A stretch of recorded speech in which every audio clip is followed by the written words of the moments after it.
رسول اکرم صلی اللہ علیہ وسلم کی اونٹنی کا نام القصوہ تھا۔ قصوہ اونٹنی قبیلہ بنی قشیر کے چراہ گاہوں میں پیدا ہوئی۔ اس کی رنگت سرخی مائل تھی۔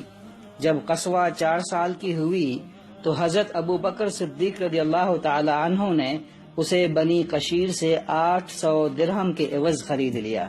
پھر ہجرت کے وقت صدیق اکبر رضی اللہ تعالی عنہ نے رسول اکرم صلی اللہ علیہ وسلم کی سواری کے لیے قصوہ کو پیش کیا۔ آپ صلی اللہ علیہ وسلم نے اس کی قیمت ادا کی، پھر اس پر سوار ہو کر مدینہ منورہ روانہ ہوئے۔ اس سفر کے بعد قصوہ اونٹنی کو شرف و رفعت کی کئی منزلیں ملی۔ مدینہ منورہ پہنچنے کے بعد آپ صلی اللہ علیہ وسلم انصار کے جس مکان یا محلے سے گزرتے، وہاں کے لوگ آپ کی اونٹنی کی نکیل پکڑ لیتے اور عرض کرتے، آپ صلی اللہ علیہ وسلم ہمارے ہاں تشریف لائیے، مگر آپ صلی اللہ علیہ وسلم فرماتے کہ اونٹنی کی نکیل چھوڑ دو، یہ اللہ کی طرف سے معمور ہے۔ مطلب یہ ہے کہ قصوہ اونٹنی توفیق الہی سے چل رہی ہے، اس کی راہ چھوڑ دو، اسے جہاں حکم ہوگا وہیں بیٹھ جائے گی۔ نیز اونٹنی کے بیٹھنے کے مقام پر ہی مسجد نبوی کی تعمیر ہوگی اور وہیں رسول اکرم صلی اللہ علیہ وسلم قیام فرمائیں گے۔ قصوہ چلتی رہی یہاں تک کہ اس مقام پر پہنچ کر بیٹھ گئی جہاں آج مسجد نبوی ہے۔ اللہ تعالیٰ نے قصوہ کو وہ طاقت و قوت عطا کی، وحی کے بار کو برداشت کر سکتی تھی۔ علماء کرام کہتے ہیں کہ یہ واحد سواری تھی جو وحی کا بار برداشت کر سکتی تھی۔ آپ صلی اللہ علیہ وسلم اس پر سوار ہوتے اور اچانک آپ صلی اللہ علیہ وسلم پر وحی کا نزول ہوتا تھا۔ وحی کے نزول کے وقت آپ صلی اللہ علیہ وسلم کا جسم اطہر اپنے وزن سے کئی گنا بھاری ہو جاتا تھا، یہاں تک کہ اس کی تاثیر ارد گرد کی چیزوں پر بھی ہوتی تھی۔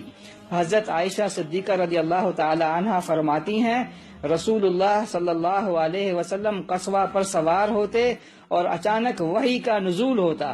وحی کا اتنا بوجھ ہوتا تھا کہ ہمیں معلوم ہوتا گویا قصوہ کی ہڈیاں چٹک جائیں گی۔ حجۃ الوداع کا سفر بھی آپ صلی اللہ علیہ وسلم نے قصوہ پر کیا۔ آپ صلی اللہ علیہ وسلم نے حجۃ الوداع کے نام سے جو معروف خطبہ ہے، قصوہ کی پیٹھ پر بیٹھ کر فرمایا تھا۔ قصوہ رسول اکرم صلی اللہ علیہ وسلم کو اس قدر عزیز تھی کہ اسے دیگر اونٹنیوں کی طرح کھونٹے سے باندھ کر نہیں رکھا جاتا تھا، بلکہ اسے کھلا چھوڑا جاتا تھا۔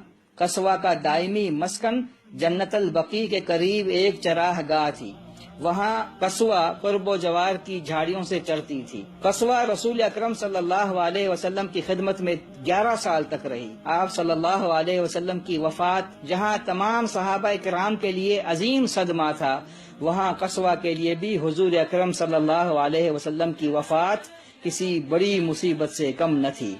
صحابہ کرام اس صدمے سے نکل آئے، مگر قصوہ کو رسول اکرم صلی اللہ علیہ وسلم کی جدائی برداشت نہ ہو سکی۔ شدت غم کی وجہ سے وہ خود اپنا بوجھ اٹھانے کے قابل نہ رہی۔ قصوہ نے کھانا پینا ترک کر دیا، آنکھوں سے مسلسل آنسو بہتے رہے، یہاں تک کہ صحابہ کرام نے اس پر رحم کھاتے ہوئے اس کی آنکھوں پر پٹی باندھ دی۔